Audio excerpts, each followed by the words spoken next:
are they?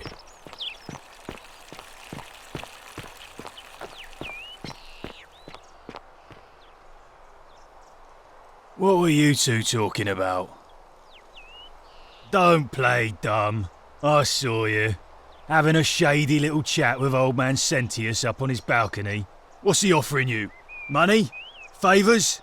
What's your vote worth to him? What?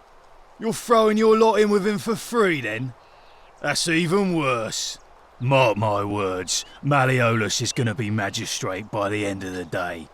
And if I tell him you've sided with that feeble old has-been, that you've been trying to undermine his hard-won victory, you'll have picked the wrong patron. Got it? Good. Then stay out of it. Can't hurt. The name's Domitius. You want to get to Malleolus, you go through me. Too bad. He's busy. Unless...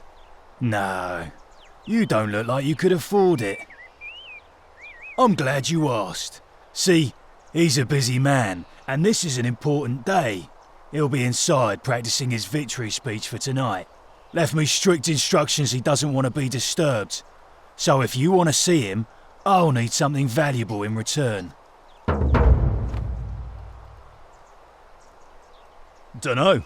Something good. Bribe? That's such an ugly word. What I'm looking for is more of a tribute to me, your soon-to-be patron. Just make it good. When Malleolus wins the election, yeah, this place will change. You won't even want to leave. You'll see. I think it's gone on long enough, and Malleolus is going to put an end to it once he's elected. He's going to announce it in his victory speech. Just you wait and see. 'Cause if I tell you, and it gets out, it'll give old man Sentius a chance to interfere in our plans. And we can't have that. Old man Sentius got you already, did he? Well, I'm not talking to people in his faction. Confituare.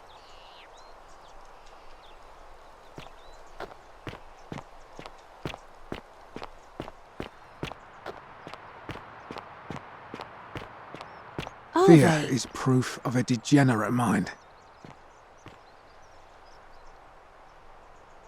A new face.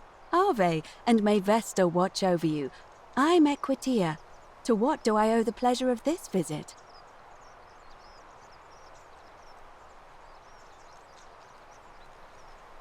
Oh my. I take it people are quite direct where you're from. I suppose it's quite charming in its own way. Usually, however, you wouldn't simply march up to a Vestal priestess and without due formality or courtesy ask, "What is your story?" The proper approach would be to arrange an introduction through a mutual acquaintance in high office, by which time you would already know how to address me.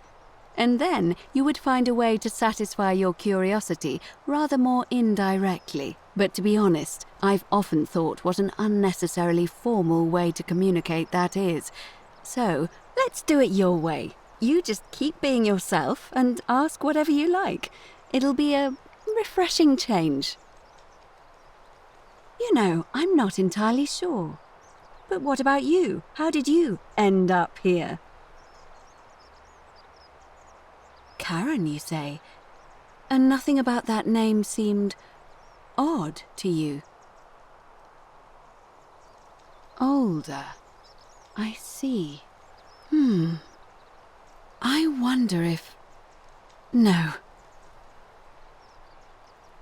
I apologize. I don't mean to be cryptic. It's just that you've got me thinking. Have you spoken with any of the others about how they arrived here too? I really think you should. Go around and ask them what they remember and see if you notice any patterns. Good. Thank you. But please be careful. Don't want to see what happened to Livia happen to you, too. Thank you. Now, go and follow the thread of truth through this labyrinth and come back to me if you discover any patterns. I don't, I'm afraid. It seems to me we're exiled here until the gods judge us, one way or another. I'm quite sure it's the work of the gods, which is strange because they've never been particularly concerned with our misdeeds, as long as we've kept the peace of the gods. We ask for blessings, for good health, bountiful harvest, military victory, and in return, we offer praise, wine, incense, or animals. But here, it seems they require much more of us. I find myself reminded of an especially pertinent tale from our great poet Ovid in his epic Metamorphoses. Would you like to hear it? It is rather long. Wonderful. It goes like this. Baucis and Philemon were an old married couple living a humble life in a small town. One night, the town gets a visit from a couple of vagrants. They go from door to door, asking for a place to stay the night. Of course, being vagrants, they're turned away sharply from house after house, 1,000 in all, until finally they come to the little cottage where Baucis and Philemon lived. Now the kind old couple had very little to offer, but nevertheless, they invite these strangers into their house and offer them food, wine, and a place to stay. Immediately the guests make themselves at home. They begin gulping down the old couple's wine, so much so that Baucis, the old lady, begins to worry they're going to run out. And then she notices something strange. Her wine pitcher keeps refilling itself, as if by magic. Realizing only a select few possess such powers, says to her husband, Philemon, "I think these men are gods in disguise." Immediately the couple begins apologizing for offering such coarse wine, and the vagrants metamorphosize and reveal themselves to be Jupiter, the king of the gods, and Mercury, the trickster god. They confide they didn't mind the meager offerings. They were just pleased that someone in the town offered them hospitality. Then Jupiter says to them, "You have passed our test, but everyone else in this city failed, so we are going to destroy this place and everyone in it, except you, who we will grant a wish." So old Baucis and Philemon escape up into the mountains safely, and they receive their wish, which is for eternity together. Meanwhile, Jupiter carries through with his threat and wipes that city off the map. Some say the moral of that story is that we must all honor the sacred rituals of guest friendship, the reciprocal obligations owed between hosts and guests. But I like to think it's that we should always show compassion for those less fortunate than ourselves. I'm pleased to hear it.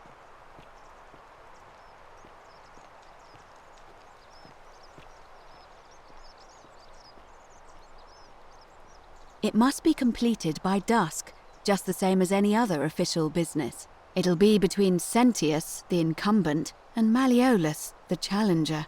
Why do you ask? I'm responsible for announcing it and making sure the procedures are followed.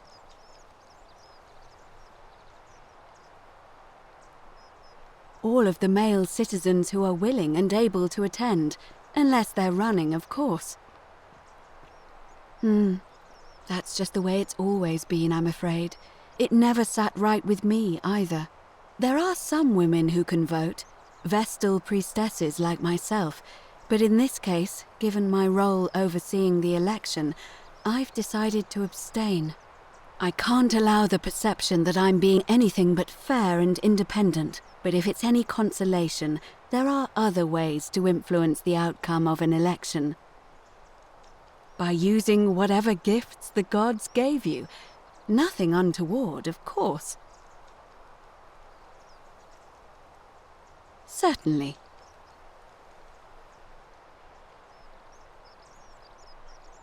Come back to me once you've acquainted yourself with the rest of our neighbours.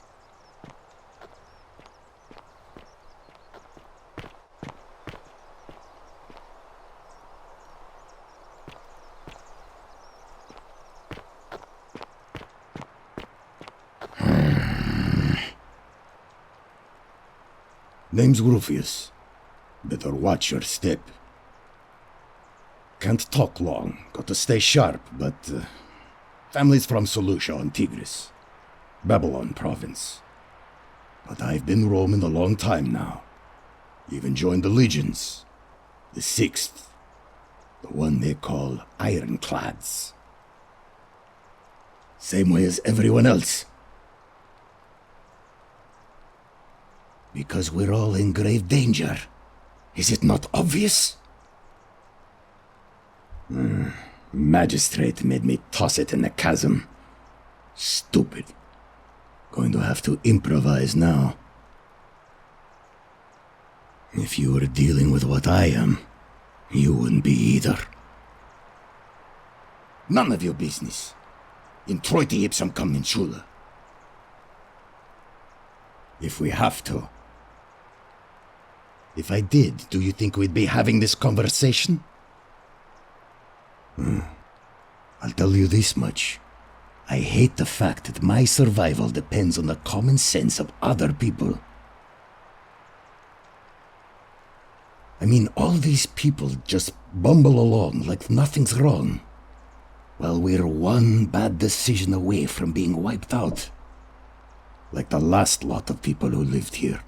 Seems like I'm the only one ready for what's coming. Whatever that is. And when it hits, it's everyone for themselves. You've been warned.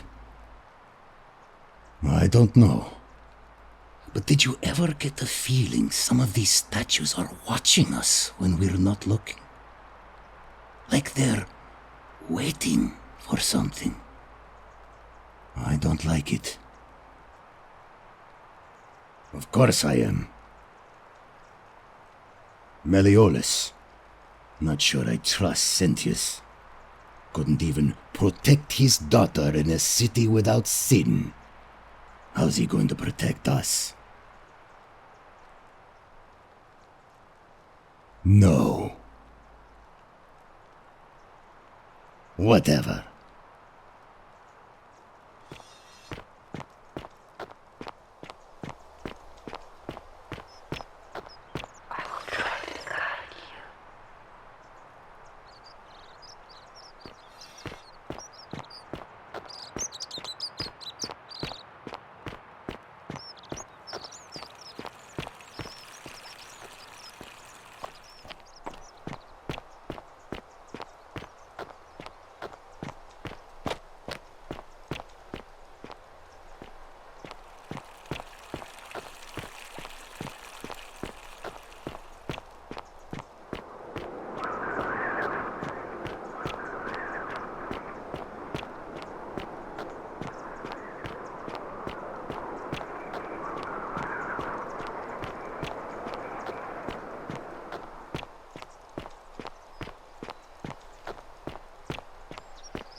Salve, friend.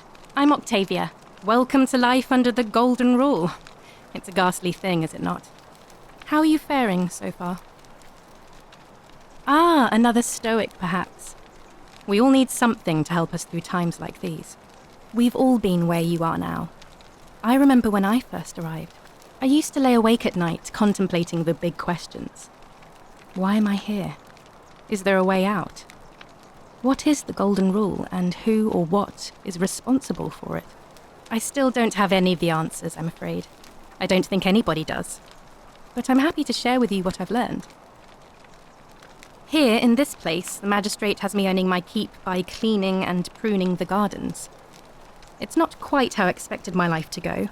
I used to live in a lovely villa on the banks of the Tiber. I was even betrothed to a handsome young man from a prominent family. But long hours of menial labour for the good of the community has its own charms too, I suppose. Oh, much the same way as many of the others. When the fires came to Rome 7 months ago, my family and I fled for the Tiber, hoping to escape on a barge. We were among the fortunate ones with enough coins for passage, but unfortunately, there were a lot of desperate people, and they boarded before we could depart. A scuffle broke out, and I was pushed overboard. The last thing I remember was the water, rising up to hit my cheekbone. I woke up by the river, near that shrine, and stumbled across this place. Oh, that's all right. I'm sure it's all part of God's plan for me. If you like. I'm afraid not.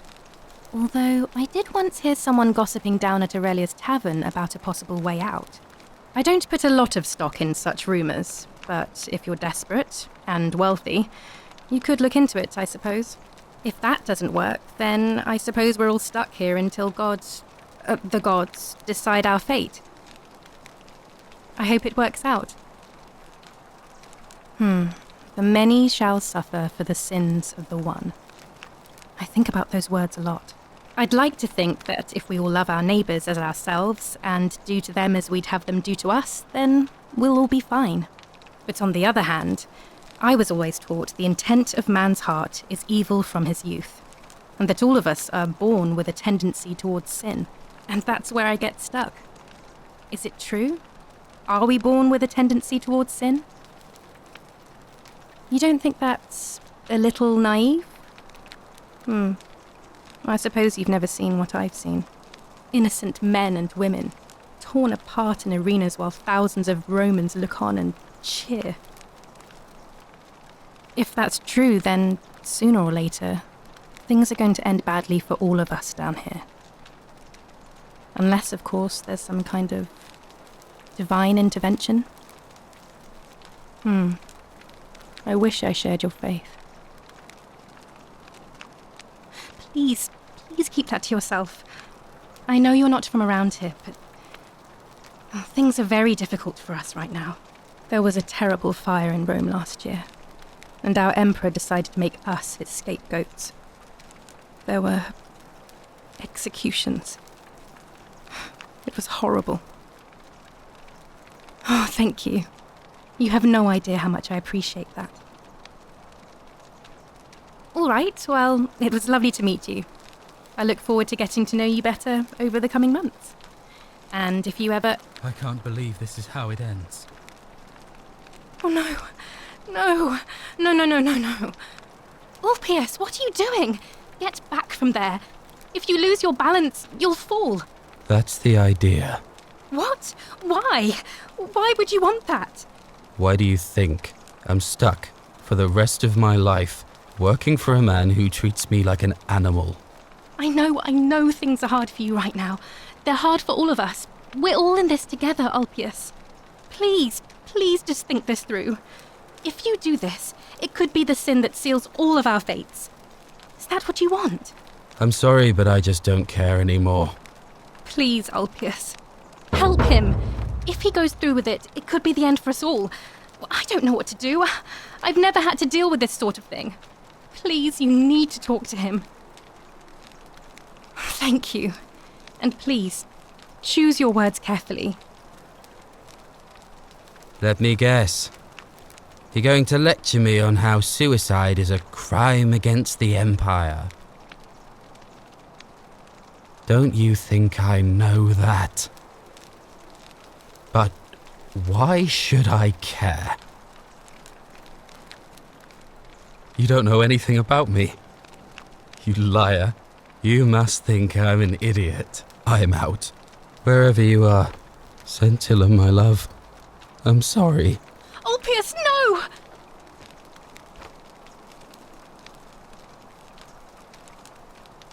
I can't believe he went through with it.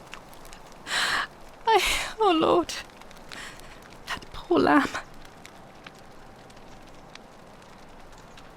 That was not your fault. There's no way you could have given him what he wanted, moments after you arrived. Well, I suppose it means suicide isn't a sin under the Golden Rule. So I guess that means whichever god is responsible for it, it isn't mine. I'll have to let everyone know what happened, And I guess Malleolus will have to clean up the mess in his villa. It's of his own making, after all. And I'd best pray for poor Ulpius.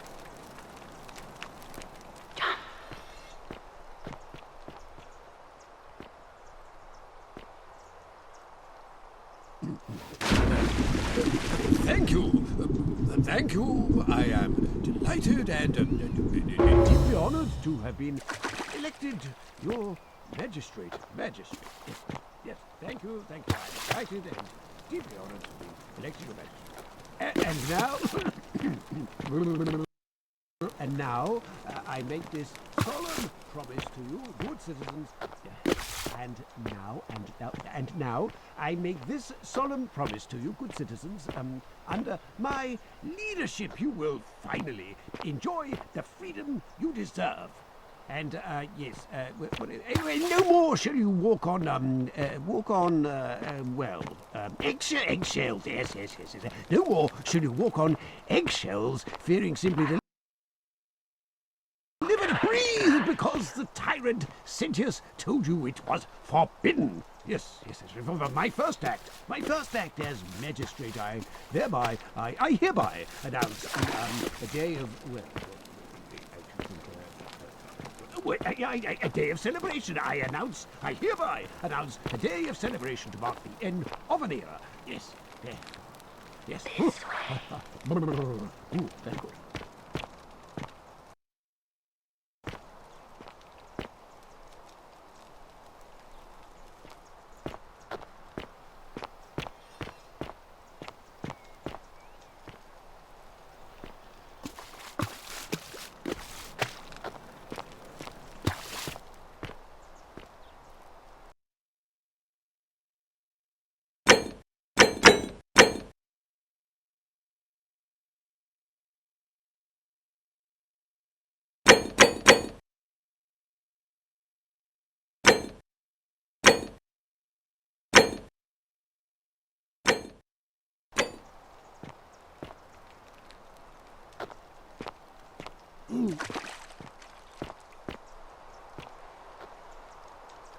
Did you just leap into my villa from the balcony 100 feet above? That was either extremely reckless or impressively clever. Well, why have you risked life and limb to see me? I'm Malleolus, and if it wasn't for this interruption, I'd be practicing my victory speech for the election later today. I'm glad you asked. I'll finally restore freedom to this city, just as I've been promising. These good people have suffered long enough under Sentius's tyranny. By declaring there's no such thing as the Golden Rule, it's a children's fable exploited by Sentius to frighten us into submission. Wait, don't tell me you've fallen victim to that monstrous lie? Why? What credible evidence do you have for its existence? Surely you're not one of those people who believes everything you read, as if a lie could be transformed into the truth by the simple act of writing it down?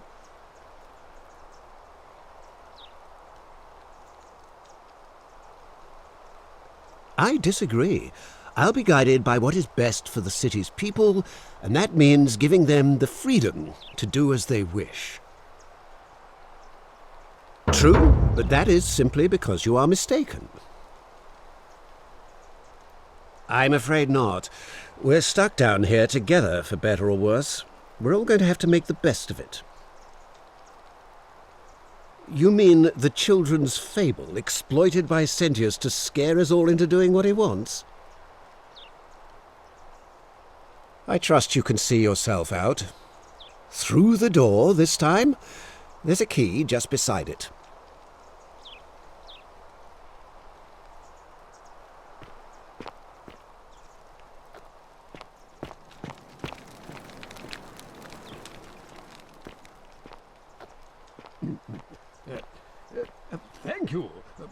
Thank you. I am delighted and deeply honored to have been elected your magistrate. Yes. Thank you. I'm delighted and deeply honored to have been elected your magistrate. And now, And now I make this solemn promise to you, good citizens. And now I make this solemn promise to you, good citizens. Under my leadership, you will finally enjoy the freedom you deserve. And yes, no more shall you walk on eggshell, yes. All right, now you've crossed the line. Get out of there.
You're not supposed to be in here.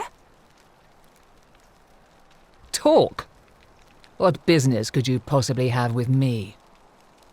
My marital affairs are no concern of yours. Thank you very much. I think a better question is, why am I being interrogated by a stranger who just barged into my villa? I have quite enough marriage trouble already, without having to explain to my husband why I am receiving strange men in private. Preferably the way you came in, by which I mean, please leave. I think it's about to be broken if you don't hurry up and leave. Finally! This is outrageous.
Ah, you again. Whatever.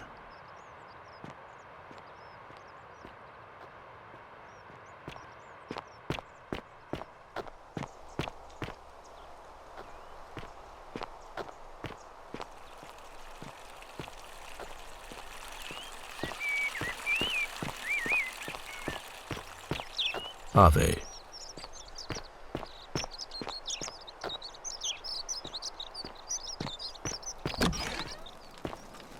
Keep an eye out for What now?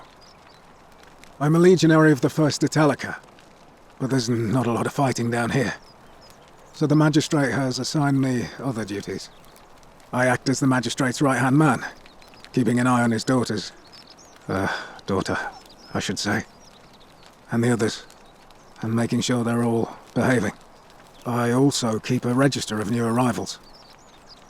I'm from Liguria, up north originally. I was doing alright for myself. 12 years into my service. Had a nice girl lined up for when it was all over. Not anymore. She's probably figured I'm long gone and moved on by now. I try not to think about it. My commander sent me to deliver a message to Rome.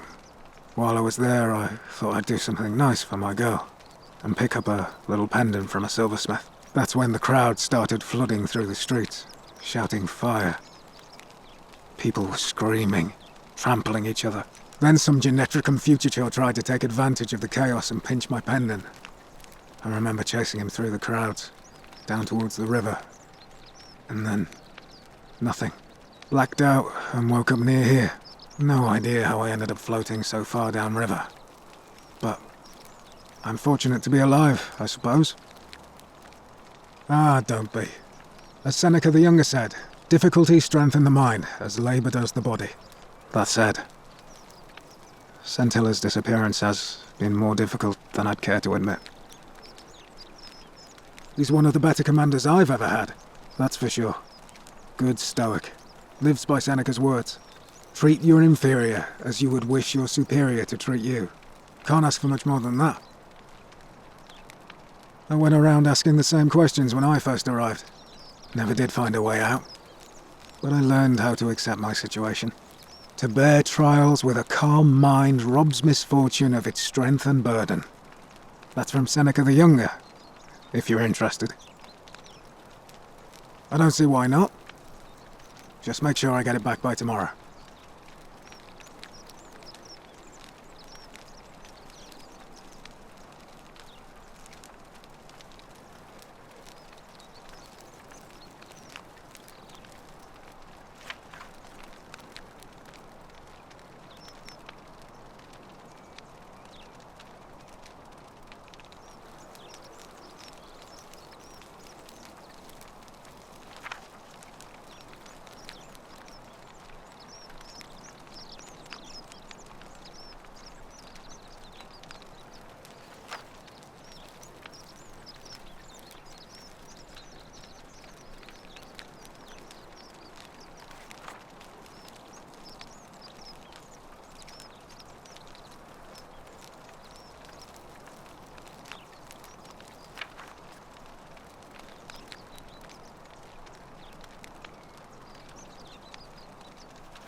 Of course.